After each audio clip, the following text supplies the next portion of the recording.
One thing I did forget, folks, I'll show this to you when we get better light. Yeast energizer, I forgot to add that. Just about a half tablespoon. Well, and there she goes. Good thing that wasn't something else. Just a little bit, just to make sure your yeast has got something to eat. Because honey doesn't provide the nutrients that your yeast is going to want. It won't thrive completely on that. It just needs to be stirred in there.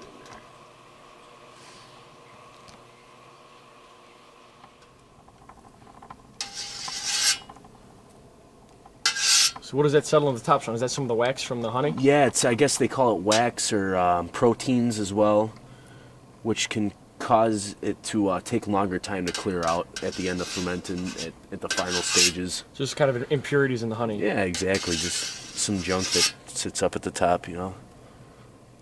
Just like distilling oil, you know. So now that nutrients, we added it now while it's hot. It really, we could have added it before the yeast, but it says apply heat, so that's why I wanted to add it while it's still hot. Get a chance to incorporate itself before we add the yeast in. You can take that at face value. There's been times where I've had a batch of cider and it just wouldn't start after about 3 or 4 days sitting there.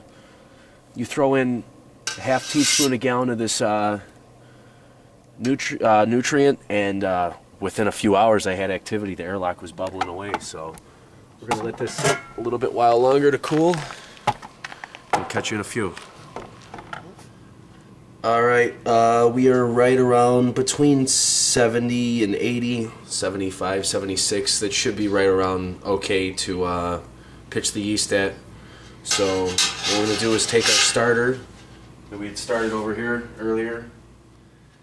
So here we have our 1 gallon glass carboy. This is actually some apple juice from Whole Foods came in this, and we used it as a fermenter before. And the great thing about it is you can keep on reusing it.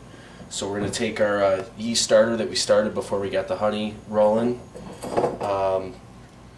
and dump that in there. Slowly but surely. Got to kind of make sure. Stir it up a little bit, you know? Yeah. Make sure you get all of it in there. No yeast left behind. Yeah. Right, George Bush? There you go.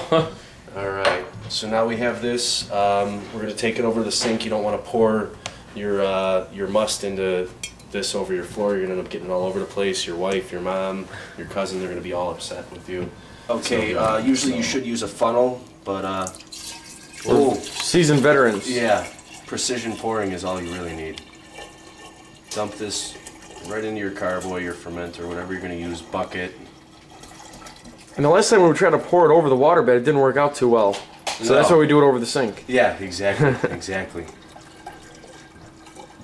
If you were in jail, you could simply use a smuggled in 2-liter pop bottle, garbage bag, whatever you want to use. The carboys work great. When we bought this cider, we made this. We bought the apple juice to make the cider. It gave us a free carboy to reuse over and over again. There you go. So good measuring job, right on the money. Pretty good. One thing I did read with Mead, you really want to make sure that there's not a whole lot of airspace. Exposure to air over that long of period of time, air is never good for fermenting alcohol.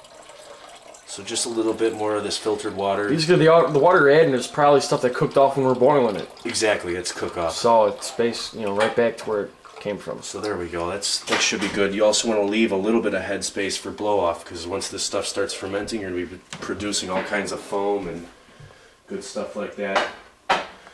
So pretty much you're going to throw your airlock stopper on there, and one key part to fermentation, yeast needs oxygen to survive. That's what it lives off. It's just like us. Without oxygen, whoa, almost slipped on you there. You're going to want to shake this kind of like my parents shook me when I was first born. That explains a lot. And just shake the life out of it for about 2 minutes. You're getting all kinds of oxygen bubbles. You're really oxygenating everything. You got the yeast has got plenty of food in there from the energizer. You got oxygen. It should be a pretty good environment. As we saw, this was very active yeast already before we started this whole project going here. So cool. All right, so that's good. That's better. All right. I'm gonna take Sean has been shaking for the last 45 minutes. So this is shooken, ready to go. Oxygenated. The cork, the sterilized cork is on.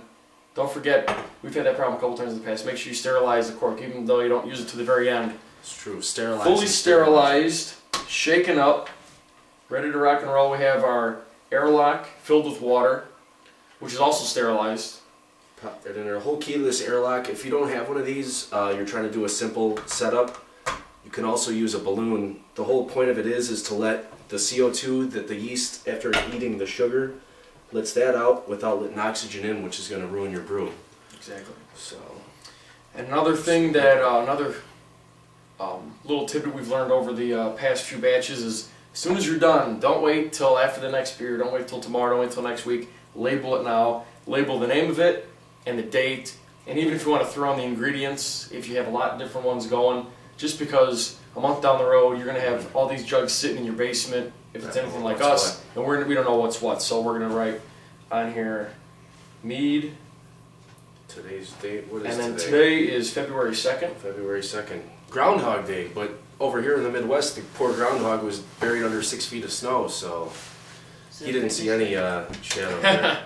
So there you go. Here's our jug of mead. We're gonna wrap it with the towel. Yep, wrap it with the towel. So this way we don't. It's gonna go straight in the closet. So you don't need to wrap it in a towel. Whatever keeps it out of the light. If you're gonna keep it in some room that might have light, wrap it in the towel. If it's gonna be in a closet, you're probably good. But as long as you don't want any light on it, consistent temperature is good. You know. So no light. Make sure everything's sanitized.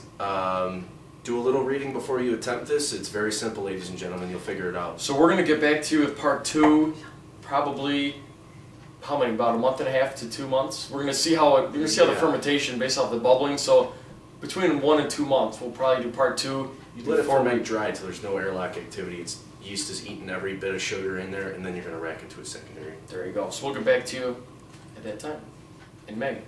Adios. This was the Payless Brew Crew showing you how to start a batch of mead.